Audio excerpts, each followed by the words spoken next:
Hello, and welcome to Words from Yo Mama. I'm your host, Simone. If you're a mom or maybe considering being a mom and you want some encouragement along the way, then this podcast is for you. On this podcast, I interview moms from every walk of life as they share their experiences. So thanks for listening. This will be one of the last recordings for a little while, and I thought, why not go out with a bang? This mama is the one and only Valerie Staten, the First Lady of my fantastic church, Living Hope First United Pentecostal Church. We have not only one, but 3 episodes. There's going to be the part 1 and part 2, and then a bonus session that is unbeknownst to her. It's just her sharing some things, but we got outside of the 2-hour window because I had some technical difficulties. So just enjoy these last words of wisdoms, and hopefully next year something new will be birthed and we will have tons more moms that I've interviewed, recorded, and edited for you guys. I just have limited capacity right now, just trying to navigate through life. So thank you all for your support, your participation over the years. I've appreciated it. And I look forward to all the support in the future and all the interviews from all the other mamas. Love y'all. So on today's episode, I'm so excited to have my First Lady here with us. She's going to share some really great gems of wisdom and invaluable knowledge. So, Sister Staten, would you care to share with the audience just a little bit about yourself? Thank you for having me. I'm honored to be on your podcast. That's pretty exciting. Congratulations on your podcast. You're killing it. You're doing a great job, and I'm honored to be a part of it. So, my name is Valerie Staten, and I have 4 children, 4 daughters, ages 25, 23, 20, and 15. So, incredibly fun time around here. But I also have a new son-in-law. So Riley, my 20-year-old, got married recently. So I have that new addition in the family, which has been really exciting. We've been pastoring here in Maryland for 17 years. And we're just kind of learning as we go. The whole parenting thing is still an adventure, still learning things, even though my kids are mostly grown. But that's who I am in a nutshell. Awesome. You have a very lively household. Yes. It's great. We love your girls. They're amazing. So let's just dive right into these questions. Again, I don't want to take too much of your time. I appreciate you taking the time out to be with us today. So, over your mothering journey, there's been a lot of ups and downs, I'm sure. Can you share with the audience maybe a parenting challenge that you had faced and what solutions or approach that you took that was maybe different than other parents may have taken? So I think the biggest challenge, obviously, having children, there's always challenges. Every day there's a challenge of some kind. Some of them are easy to get through, some of them are challenging challenges. But, I think probably the biggest challenge thus far in my life has been probably the loss of my father, navigating that myself while trying to help my daughters navigate the loss of their grandfather. Um, the circumstances surrounding my father's death, we had many people who spoke into our lives that said, God's going to heal him. He's not going to die. There's going to be a miraculous healing. And my children heard those words. So when God took my dad, I believe my dad is healed now and he's whole now. And so God did fulfill that, but it wasn't the way that we had expected or desired, obviously. And so there have been a lot of questions of, okay, why God? I thought you said, and these were people that we trusted, and they are well-meaning people and good intentions, but it left us with a lot of questions. And so while I was trying to navigate that as a daughter myself, I watched my daughters have some of those same questions and had to really navigate that with them. It took a lot of prayer, a lot of patience. And, the one thing that I feel like helped them was me telling them it's okay to have those questions. Um, and I voiced my questions that I had to them because I wanted them to know it is okay. It is okay that you are having these doubts, that you're having these questions of, okay, what happened here? God, you're a healer. We did all the things. We checked all the boxes that you're supposed to do in order to get God to do what you want him to do. That's kind of our mentality, and and it didn't work. And so we're like trying to navigate that. And I think that was probably my biggest challenge. Um, Personally, as a daughter who was very, very close to my father, but trying to help my daughters navigate all of those questions and those doubts. And there were times that I didn't have the answers, and I just sat on the bed with them and we hugged and just cried like big fat babies for a while. That's how we got through some of those times, is just, you know what, it's okay to cry, it's okay to ask questions.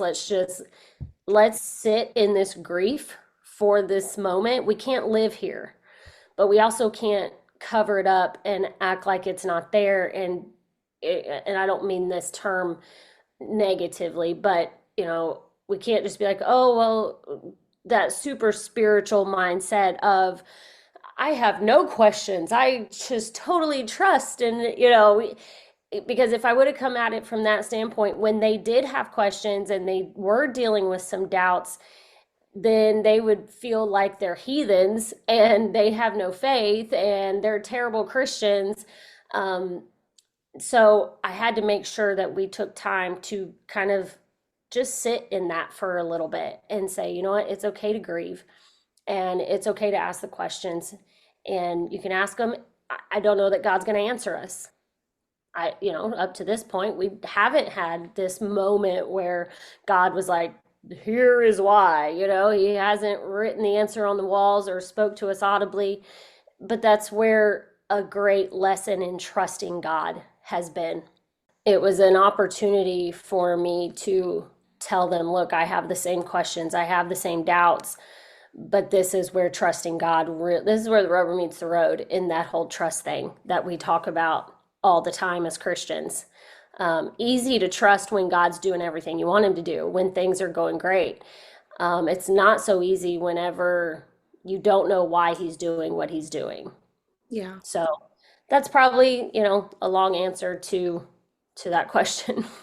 No, that's so good. I hadn't even considered that in that moment. Like I knew like going through your father's passing was really difficult, but it wasn't just you. It was times five. Like you had to do it for your family. I Right.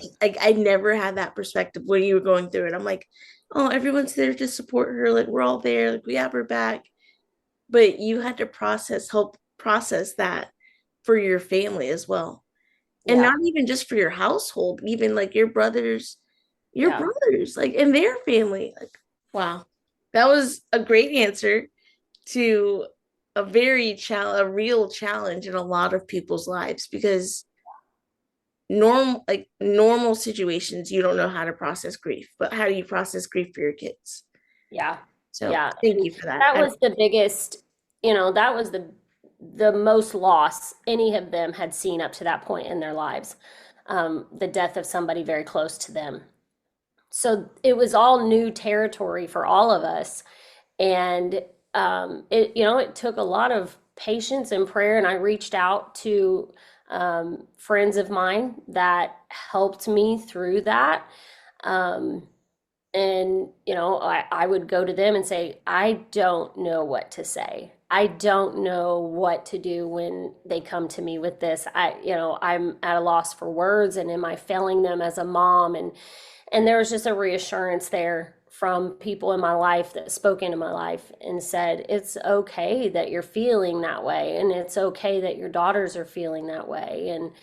And so it was, and there's still, I mean, it's been almost 4 years and there's still times, when big events come up. Riley recently got married. And while that was obviously a very joyous occasion, there's that twinge of pain that comes with it because he's not there. And so it's like you have to kind of navigate it all over again.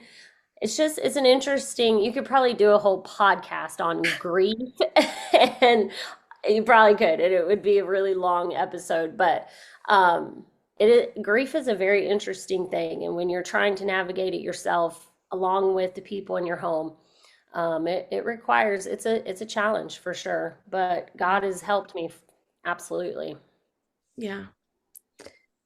So let's talk about a very memorable family outing. I know you guys have had probably a million and one, and this story is probably, I know the geographic location it's going to take place, but share with us a memorable family outing and how it has influenced your kids.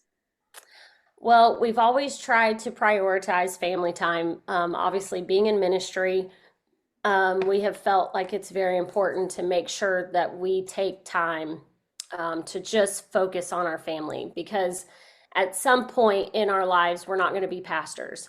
Right? So if our entire world is wrapped up in ministry as far as pastoring and the very hands-on that we have now, if that's all we do at some point when that is gone and we've retired from that, we've got to be like, what did we do with our family? Like, where's our family at now? Where's the health of our family? So we've tried to really prioritize family time, taking trips, doing what we could. And you mentioned geographic location. Orlando, Disney World has kind of been our thing. My husband and I went there as for a honeymoon. Well, Disneyland in California. We went there for our honeymoon, and then we started going to Disney World in Florida. When the first time we went, it was just Brooke and Cameron. They were really young. We only went once, and then starting probably 2012-ish, maybe 2010, we started going every other year, and then every year. And now the girls, now that they're grown, they take their own little day trips down there. Anyway, so it's just been part of what we do. It's really the place where we really feel like we can escape reality. We can truly unplug because you walk out of reality into this magical, fantasy land of storytelling and fairy tales and stuff. And so it's really so immersive that it does help you kind of just unplug. So that's kind of been why it's been a deal. But I think we just really any moment there have been, and I think overall prioritizing our time there to where when we go, we're truly unplugging, um, has had an effect on them to where now, as they are growing and starting their own families, they can say, I understand how important it was because I have so many wonderful memories that we made because we made it a priority. And so now they are wanting to implement that. So it's kind of a funny thing that the girls, when they're dating, they have several requirements of their suitor, and one of them is we always ask when one of the girls is talking to a guy, we're like, how does he feel about Disney? Like, that's important. Obviously, the top ones are, does he love the Lord and all the things, the spiritual things. But then we're like, okay, how does he feel about Christmas and how does he feel about Disney? Because, those are important. Those are really, really important to our family. So it's had a lasting effect on our daughters for sure. But I'm not mad about it. No, that's great. You guys do fantastic at emphasizing family as leaders, like amazing. The most family centered ministers I have ever had the opportunity to experience. But, and also, you talked about how it influences your family specifically. Having the time not to just be on vacation, just to be on vacation, but to be on vacation and be intentional and Yeah. spending time with your family and not connected is so Yeah, important. So I it appreciate you is. putting those two things out Because because you that's can huge. because you can be on vacation, but if the whole time you're so consumed with life back at home and cares and worries and stresses, and obviously they're there, but you do have to be so intentional about, you know what, letting people know and setting boundaries for your family time. Like, I'm not available. I'm not gonna, if you text me, that's fine, but I'm not gonna respond until we get back home.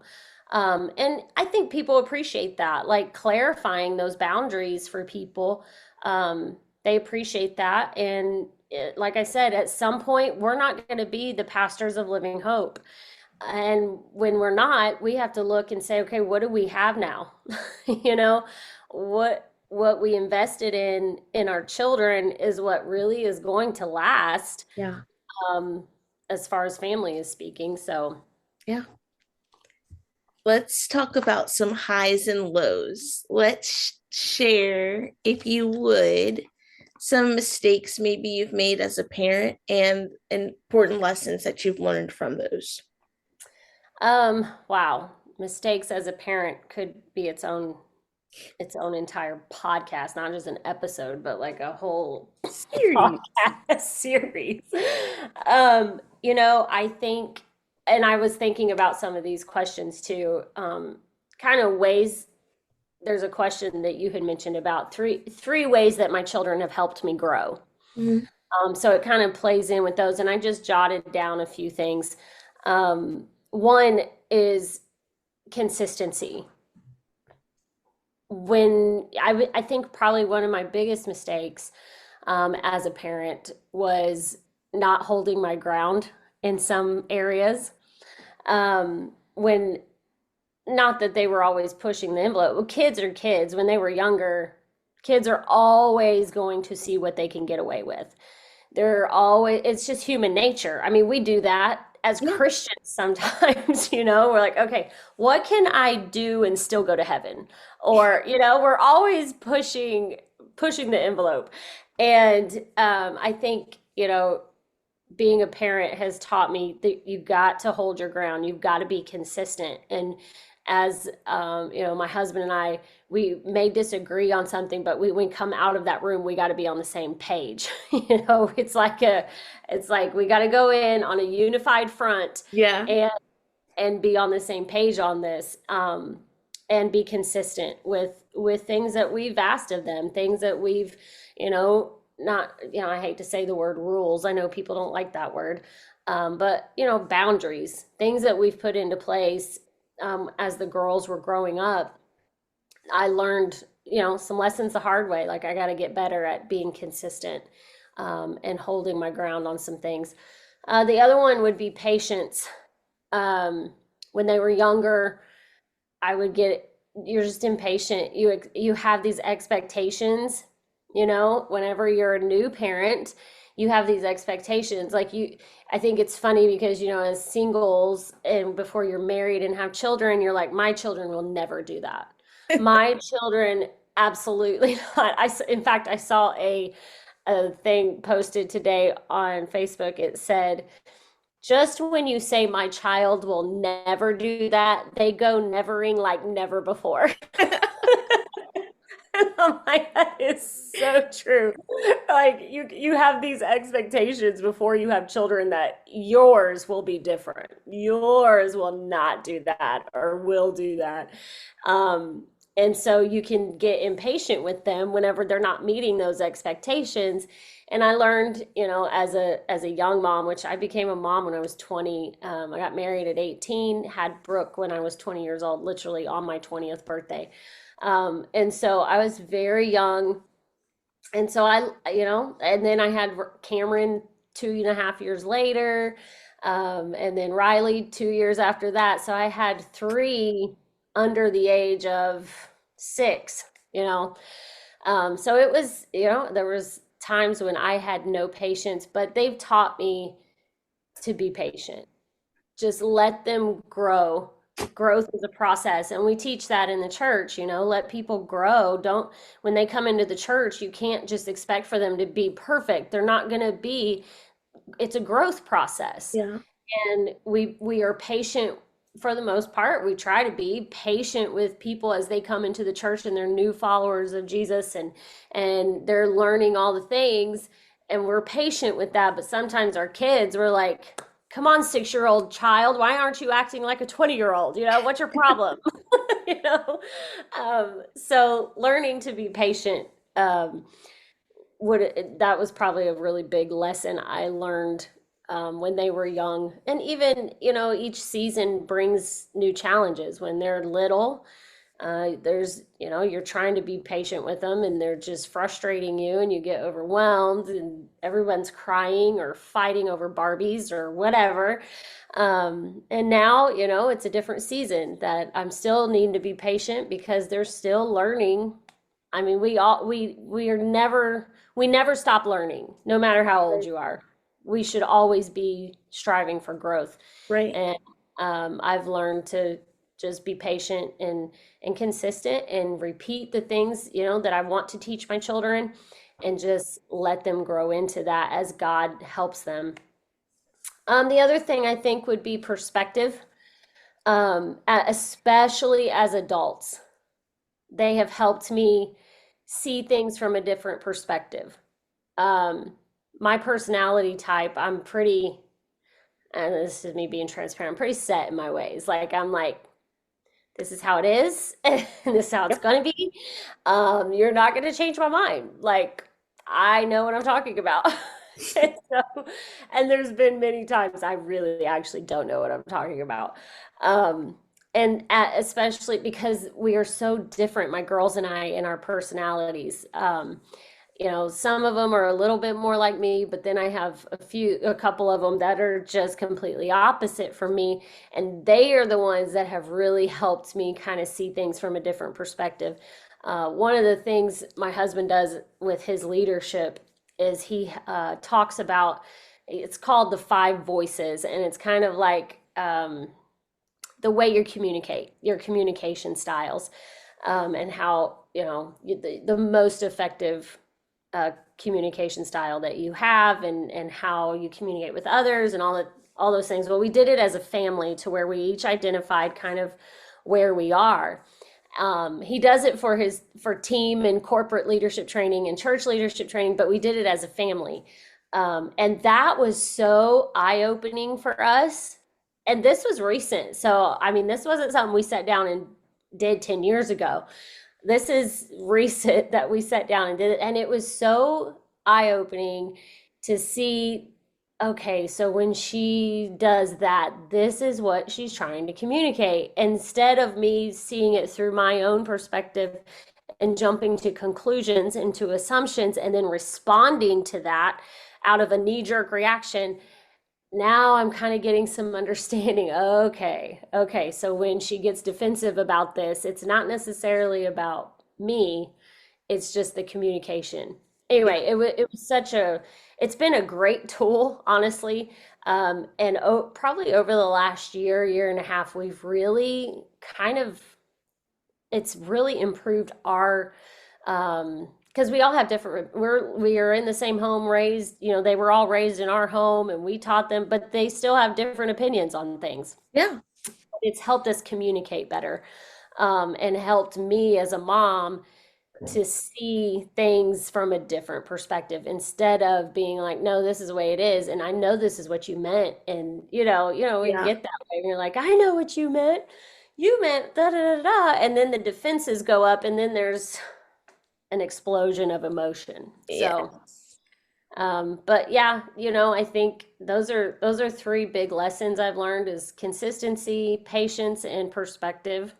That as a parent, it's helped me a lot. Yeah. Those are so good.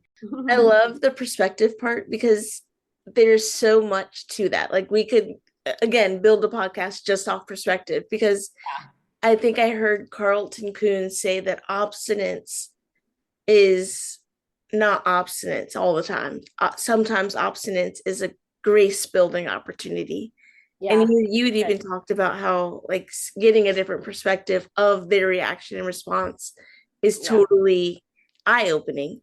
Yeah. Because again, you raised your kid, you know your kid, you think you know your Right. kid better than you know yourself. Yeah. Yeah. But reality, sometimes you need to take in a little bit of perspective and be like, hey, I need to step back. I need Yeah. to look at this from a different perspective. Yeah, and it takes humility to do that Yeah, because as a parent, we can be like, well, it's our way or the highway, or it's, we're right, you're wrong. And growing up as they're little, most of the time, yes, we are right. They don't need to run out in front of a train. Like that's not entertainment.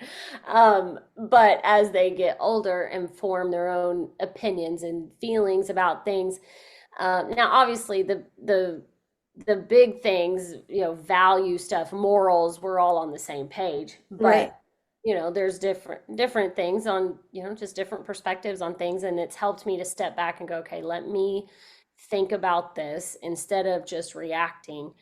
Let me think about where she's coming from, number one, because I know that sometimes their reaction is coming from a place of hurt or recognizing it's coming from a place where there's a wound there from something that's happened to them, and so they're projecting that into the situation. And instead of me just blasting them, I have to be willing to step back and go, okay, let me look at this through her eyes, and then have a good conversation of, hey, I see where you're coming from. I see why you're feeling that way. So let's talk about it. So good. So good. So I think as a mother, you are incredibly skilled and talented. You've raised some very wonderful girls, and I feel like girl moms are like the toughest moms out there. So share with us some skills or some things that you've learned to increase your confidence as a mom. Um, Skills or things that increase my confidence. I think seeing my girls succeed boosts my confidence. Yeah, Like, okay, whew, I did something right. Seeing them navigate and even seeing them do things and respond to people in their lives, um, Christ-like. When they have a Christian attitudes towards somebody that may not deserve it, you know what I mean?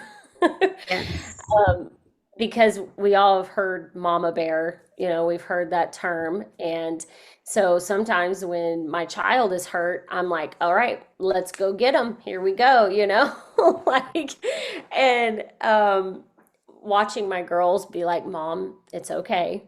And almost kind of correct me. I'm like, okay, that hurt, but I'm really proud of you. Like that hurt my feelings a little bit, but just watching my girls succeed, watching them be used in ministry and anointed, and God just pouring out his anointing on them, and watching them come through difficult times, watching them, even though it was very hard, just that makes me feel confident, like, okay, we have put something in them. I'm not going to take all the credit for it. Obviously, Right. God is the main one, but we teamed up with God, and we helped put some things into them that's helping them navigate challenges in life. Um, so I don't know if that's a skill. I think it's just learning, to celebrate things that you may not think to celebrate. Yeah. Celebrating even the small wins. In my coaching that I do with the health and fitness, I'm always telling my clients, celebrate small wins. Celebrate the fact that you drank more water today than you did yesterday. It's learning to have a mentality of celebrating things, even when it isn't breaking news, you Right. know? Um, and that just puts you in a positive mindset. It helps because we get so down on ourselves. We get so down on everything, especially the world we live in right now. Good Lord. It's just chaos and craziness. And if we focus on that constantly, it will wear you down. Right. And so learning to celebrate the small things. So back to parenting, celebrating even the small victories that they see and saying and almost patting yourself on the back. It's okay to say, "Oh, good. I did something right." Yeah. I helped them through this, or I taught them a lesson at some point in their life to where now it's proving fruitful in their Yeah. lives. Like you're literally bearing the fruits of the seed that you planted, and being a results driven person, I could see how that would both Yeah. encourage and boost your confidence as a parent. Yeah. I mean, you've Yeah. got four, so you've got plenty of Yeah. fruit to see. Yeah. Yeah. I've got a plethora. And you're a fantastic gardener yourself. It's just like full circle. I love this. This is great. That's funny you mentioned that because it is exactly like planting a garden. My garden right now, it hasn't produced anything yet. We just planted, back in May, but it's growing, and I go out there every day and I watch and I just look at them, and it makes me so happy because I'm like, oh, come on, little squash. You can do it, I'm cheering it on. I'm watering it. I'm weeding around it, so and that's exactly the way it is with parenting. And you Yeah. rejoice when, even though the squash is not fully ready, it's not fully ripened yet, but it's growing. And I rejoice in that, like, oh, okay, it's growing. That means there's health there. And with my kids, they're not where they're going to be in 10 years. They're still growing, they're still learning. We all are, like I mentioned. But just being patient in that process and celebrating when you do start to see that fruit, when you start to see that, okay, there's something happening there. Yeah. And like you said, I am a result driven person. I don't know, sometimes that can be a downfall. But my husband, on the other hand, he's very people oriented, and I'm more task oriented. Yeah. So I think it makes a good combination in raising our children. Is that we've brought those two things together to where they're pretty well balanced in being people oriented. I mean, some of them are a little more introverted. You probably know who I'm talking about. Than others.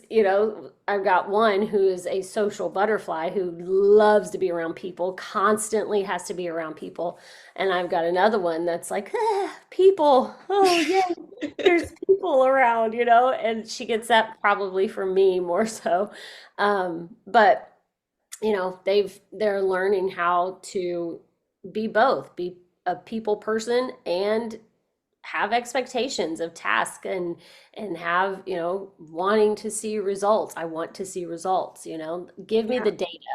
Like, I want to see the data. Yep. Yep.